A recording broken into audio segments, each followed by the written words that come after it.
இயேசு கிறிஸ்துவின் நாமத்தினால நான் உங்களை வாழ்த்தி வரவேற்கிறேன். இந்த 7ஆம் மாதத்தில் கூட இந்த முதல் தேதியில் இந்த நாளை ஆண்டவர் நம்மளுக்கு கிருபையாய் தந்திருக்கிறார். அவருக்கு நம்ம நன்றி செலுத்துவோம். இன்றைய நாளிலும் கூட ஆண்டவருடைய ஒரு வார்த்தை நம்ம பார்க்கலாம். மீகா புஸ்தகத்தில் 2வது அதிகாரம் 13வது வசனத்தில் பார்த்தீங்கன்னா, தடைகளை நீக்கி போடுகிறவர் அவர்களுக்கு முன்பாக கடந்து போகிறார்.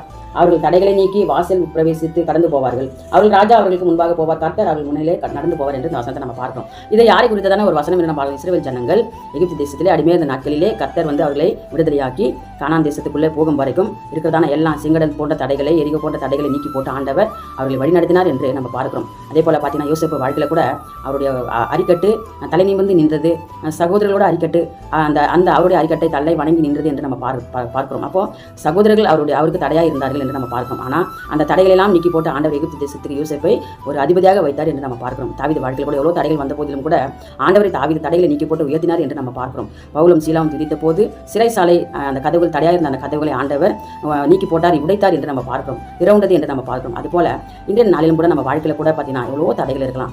வேலை ஸ்தலங்களில் ஒரு தடைகள் இருக்கலாம், உயர்வுக்கு ஒரு தடை வரலாம், சம்பளம் இல்லாத ஒரு தடைகள் இருக்கலாம், ஊழிய பாதையில் ஒரு தடைகள் இருக்கலாம், குடும்பத்தில் ஏதோ ஒரு பிரச்சனை, ஏதோ ஒரு சூழ்நிலையில் ஒரு தடைகள் இருக்கலாம், ஆசீர்வாத தடைகள் இருக்கலாம், அற்புதத்தின் தடைகள் இருக்கலாம், எவ்வளோ காரியங்கள் இருக்கலாம். அப்போ ஆண்டவர் சொல்கிறாரு, பலவீனங்கள் ஒரு காரியத்தை செய்யும்போது ஒரு பலவீனம் ஒரு தடையாக இருக்கலாம். அப்போ இது போல் எவ்வளோ தடைகள் நம்ம வாழ்க்கையில் கூட அநேக குடும்பங்களில் எவ்வளோ தடைகள் இருக்கிறது. ஆனால் ஆண்டவர் சொல்கிறாரு, தடைகளை நீக்கி போட்டு உங்களை நான் வழிநடத்துவேன். இந்த மாதத்தில் கூட ஆண்டவர் சொல்கிறாரு, தடைகளெல்லாம் எடுத்து போட்டு தடைகளை நீக்கி போடுகிறவர் நம்மளுக்கு முன்பாக அந்த மாதத்தில் கூட நான் கடந்து போவேன், உங்கள் தடைகளெல்லாம் எடுத்து போட்டு உங்களுக்கு முன்பாக நான் கடந்து செல்வேன் என்று ஆண்டவர் இந்த வசனத்தின் மூலமாக ஆண்டவர் நம்மளோடு பேசுகிறதான ஒரு காரியத்தை நம்ம பார்க்கிறோம். அப்போ கவலைப்படாதீங்க, எதை குறித்தும் கவலைப்படாதீங்க.